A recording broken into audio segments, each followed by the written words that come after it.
Hey, this is CCNAGAF5202 and I'm here to show you guys how to download a basic install or install a basic Debian Linux uh, through the command line. I've had a lot of questions about Linux and here we go.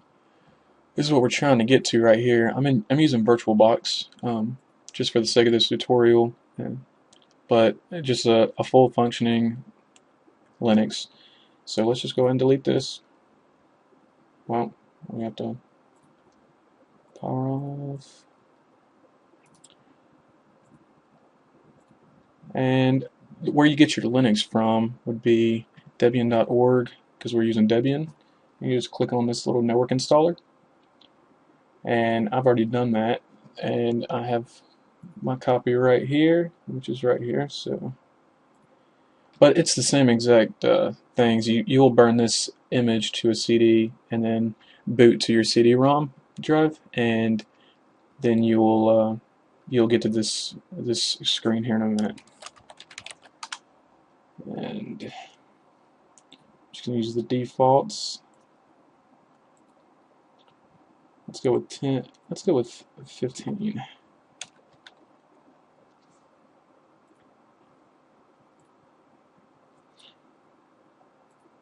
But you would actually be doing this if you use the CD-ROM. So, all right.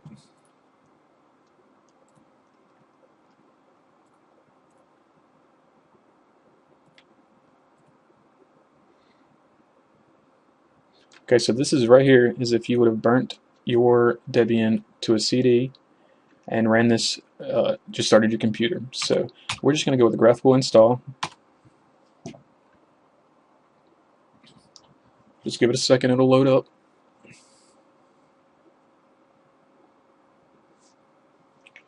Now just pick your language, location, United States, or wherever you live, it doesn't matter. Now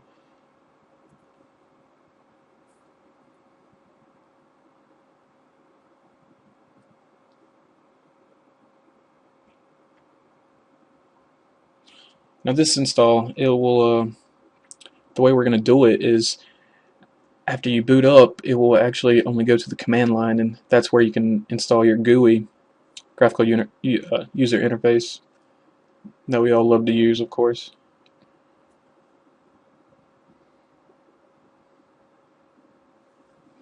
Alright, CCNA 5202. This network, it doesn't really matter. It usually just takes your the type of your router name, anyways. The password, you have to have a password. It won't let you go without one. And 5202. By default, Linux always creates two accounts. One is the root user and one is a regular user. Root gives you a lot of privileges that you can pretty much do whatever you want. Super user. Um,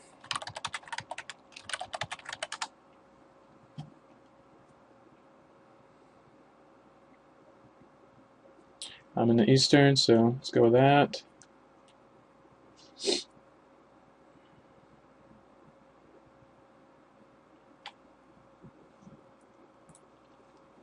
Now, I would just go ahead and go with use entire disk if it's the first time you've ever done this.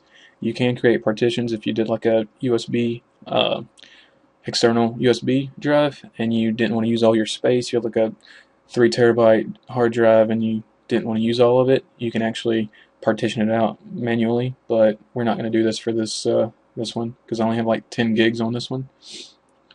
Or okay, I picked 16 apparently. Okay. All files, one partition. Let's just go with that. Alright. And then let's go and finish. Yes.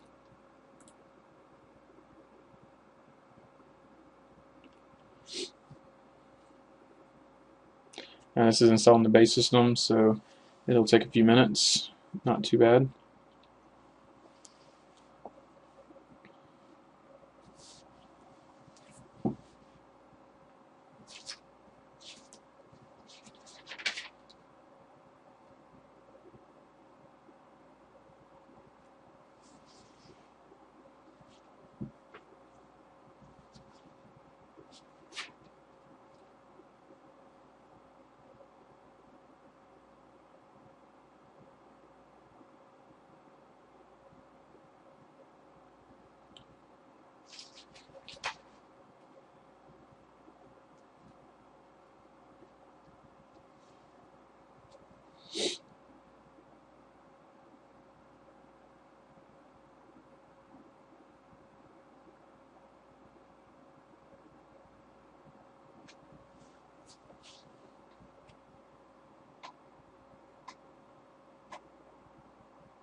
Now after this, it will prompt us to decide what mirrors we want to download all of this stuff from. Because remember, this is a net install of Linux, Debian Linux.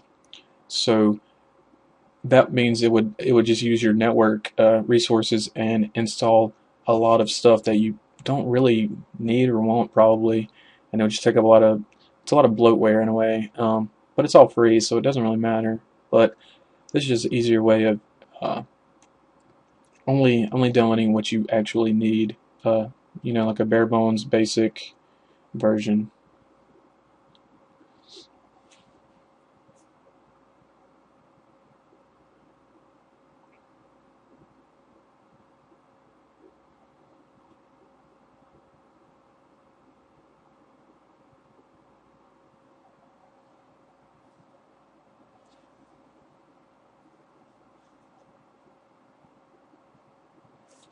Alright, here's the packet manager. This is where you push back. You don't want this, so we're going to say yes, we're going to continue without that.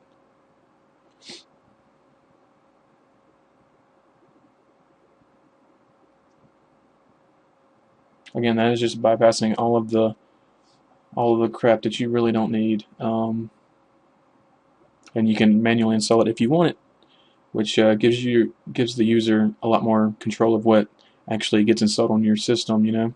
So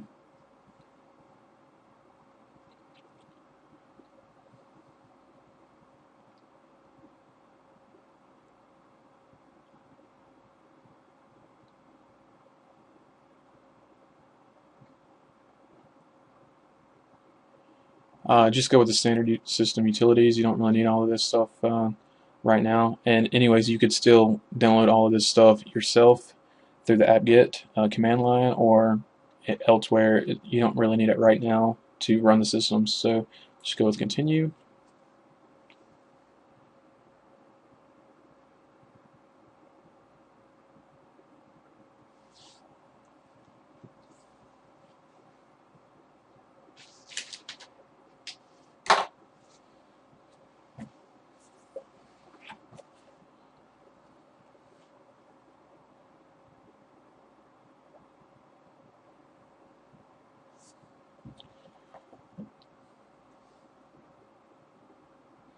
Now, this prompt right here.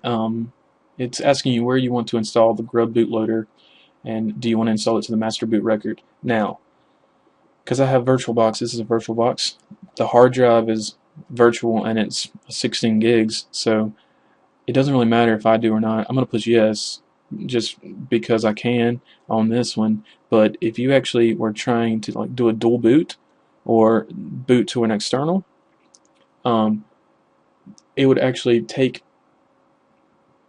your Windows master boot record, and this would be the first thing that loads. So when you actually wanted to load your Windows system, it would not. Because it's looking for a grub. So we're just going to go with yes. But if you were doing a USB external bootable, then you would say no and install it where your USB would.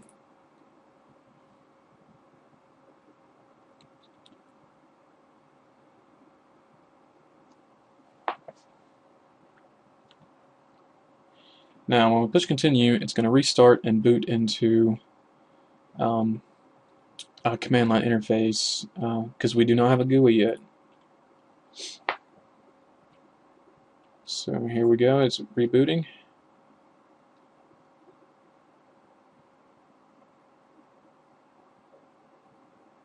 And we just push enter just to pick the regular. That's what you would do if you were booting for Linux.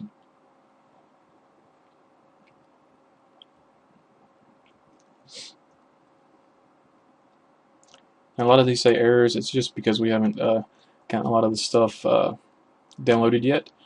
There's a TTY1 line, and it's basically just a virtual console, and you type in your password, or well, actually it's CCNA guy 522. That's your login name, your password, whatever you picked earlier, and now you're in, Let's go and clear the screen. So this is what we're looking at right now. This is a basic command line in Linux, and to get super user privileges, type in sup, and then your password for your root user. This gets you into the root account that you created earlier, your very first account. And here we go. The way you know that it's a root is because it says root at CCNA 5202. Alright, so we actually have a sources list that your computer goes out and tries to find your updates, and we have to modify that to be able to add a source list for your computer to know where to go to get these lists. So to get updates, because we use the apt-get, but if it doesn't have any sources to get that information from, then you won't get updates. So we have to go to cd/etc. It's in the etc directory, ls. Now the init.d,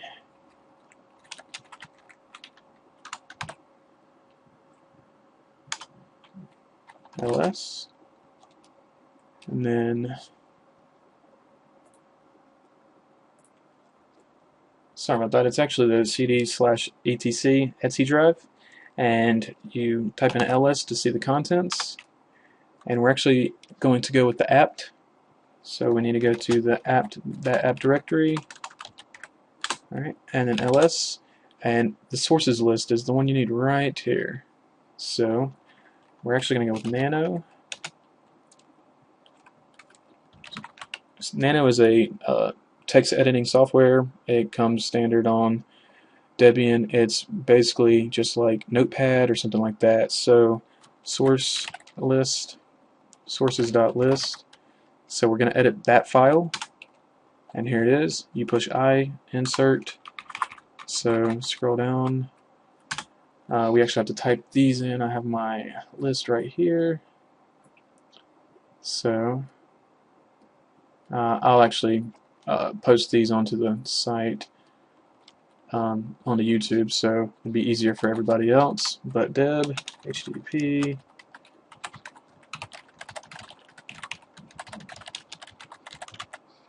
make sure you type these right, because this is basically where it's going to show where your computer is going to look for updates when you do apt-get update, or anything else for that matter. This is actually, these are looking for your updates through the Debian.org. You see the HTTP FTP servers on us.debian.org. So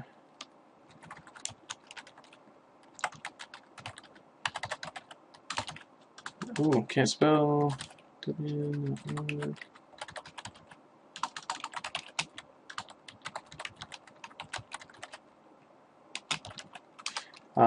You don't really have to type in the one with the pound sign. It's just the same exact thing that you typed in before.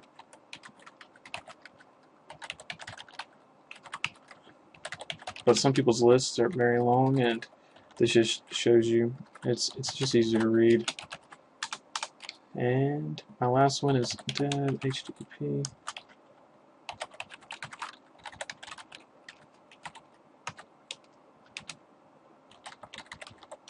Oops.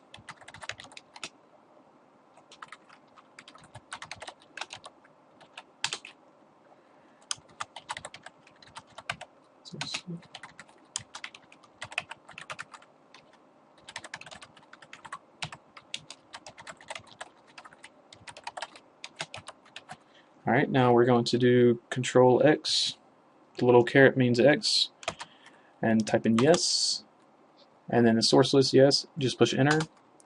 And so we just modified that. So now we can do apt-get update, and it's actually going to the servers and going to be downloading updates now. So just gotta wait for that to finish. I have a slow connection, so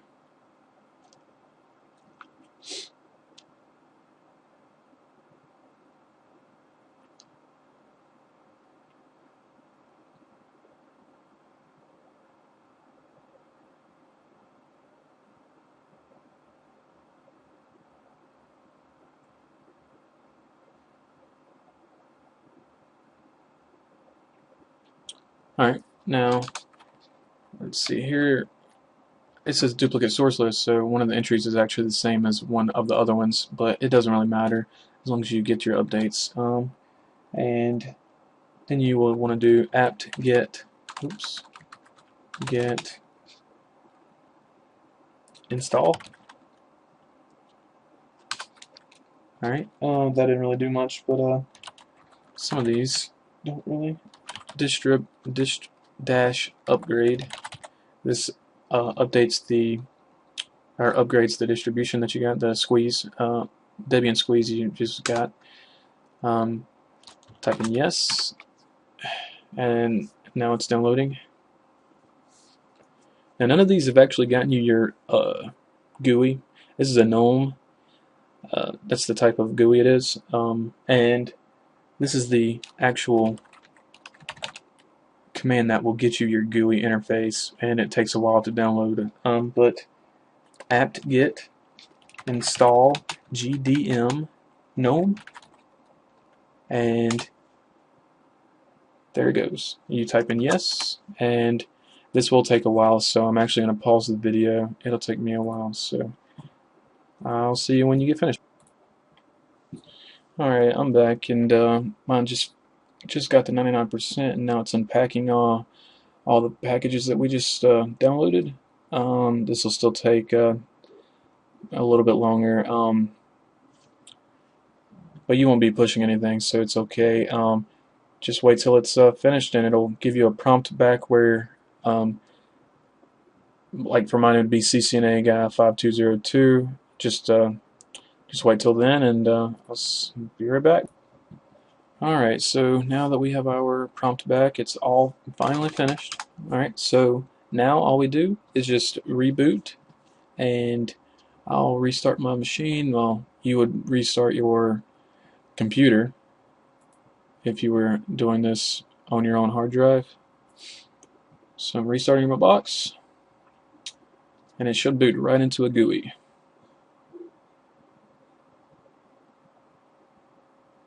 Push enter. This always comes up for anybody.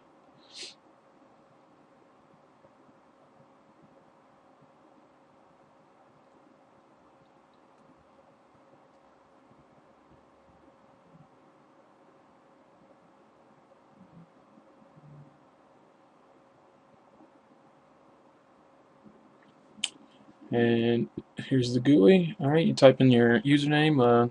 Mine was CCNA guy 5202. Enter, then password, and we should boot right up to what I showed you at the very beginning. A basic install